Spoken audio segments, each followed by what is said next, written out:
Tell me about the challenges protecting the park limits.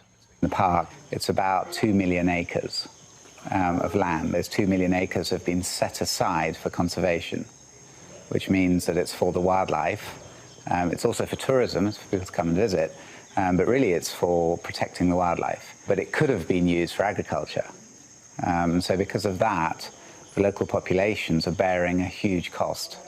They can't exploit this land for agriculture. They can't make money out of it. And so we have to somehow generate value out of the park. We have to generate value for those populations living around it. The other problem is that people have been lied to so many times here. You know, they've been promised the earth and received nothing but suffering. We're also up against armed militias who are intent on destroying the park for profit. It's been extremely difficult, very challenging over the last few years. It's one of the things I wanted to ask you. I was just with Inison and the Rangers, and I was deeply impressed. These guys, I mean, they face bullets, but show up to patrol every day. Incredible characters. Well, that's the best part of the job, is the people I work with. You know, if I have difficult moments, they have even more difficult moments. 140 of them have been killed since I started working in conservation in Congo 20 years ago. But this threat isn't only against the Rangers.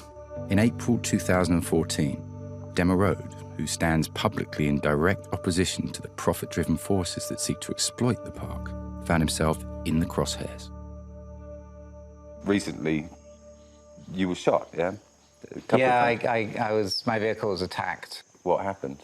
I was driving back here on the road you took today. It seems there were some people waiting for me there.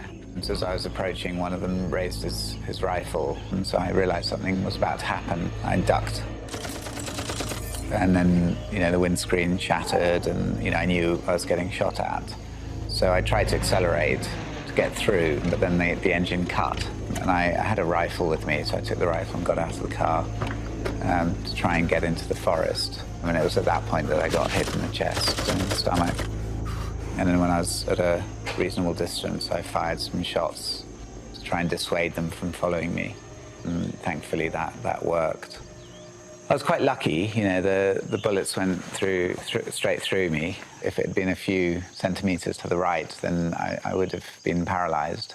A few more and I would have been killed.